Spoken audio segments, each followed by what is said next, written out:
Welcome to the Great Reset, or what I like to call the Great Re-Shit. That's where they take some old shit, dust it off, and repurpose it as new shit. Now, you may have heard of the Great Reset by one of its more familiar names, like Agenda 21, Agenda 2030, the Fourth Industrial Revolution, or my personal favorite, the New World Order. And don't be fooled by the term reset, because they don't plan on resetting anything. A reset is when your Super Mario game glitches, so you take out the cartridge, you blow in it, you stick it back in, and boom, up pops Mario again. This is kind of like that, except when you turn the game back on, instead of Mario on your screen, it's Bowser coming out of the TV to murder your grandma. We're talking about the complete transformation of humanity into a godless transhumanist nightmare from Orwellian hell. I want to direct your attention to the World Economic Forum, who created this demonic plan, and more specifically to their chief, Klaus Schwab. Now, Mr. Schwab likes to throw around a lot of buzzwords to convince the masses that this agenda is for the betterment of humanity. Words like sustainability and inclusivity and equality for all. But in his 2016 book, The Fourth Industrial Revolution,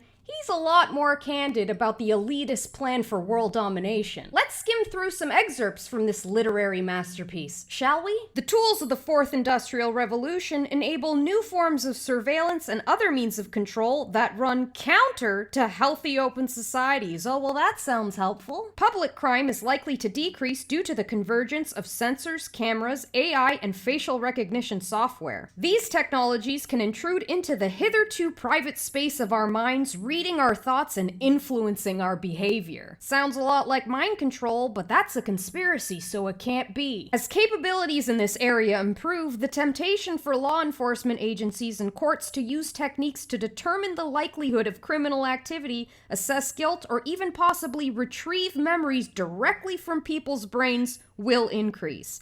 Even crossing a national border might one day involve a detailed brain scan to assess an individual's security risk. And last but definitely not least, the future will challenge our understanding of what it means to be human from both a biological and a social standpoint. Better call up Sarah Connor. Now, unless you've been microdosing sedatives for the past 8 months, I'm sure you've realized by now that the CV-19 pandemic was manufactured to kickstart this agenda. And if you haven't noticed, congratulations. There's a very good chance that you'll escape vaporization. Freedom is slavery. Ignorance is strength. But the invisible boogeyman narrative won't hold up forever, and the WEF is well aware of that. That's why they have a backup crisis to carry the agenda home. What crisis would that be? That's right, you guessed it, our good old friend, global warming. For those of you who don't know, global warming is a manufactured crisis created by the Club of Rome. A crisis think tank created in 1968 in order to convince the masses to agree to their own demise. So be prepared to hear about all the sacrifices you're gonna have to make in order to save the planet. Sacrifices like giving up your property rights, being forced into smart cities, and being injected with nanotechnology so they can track you down for thought crimes. Now, why anyone in their right mind would think it's a good idea to give the very elitists who destroyed the planet more power to now save the planet is beyond me, but hey, we're talking about the same species who eats Tide Pods and thinks polyester can protect you from a virus.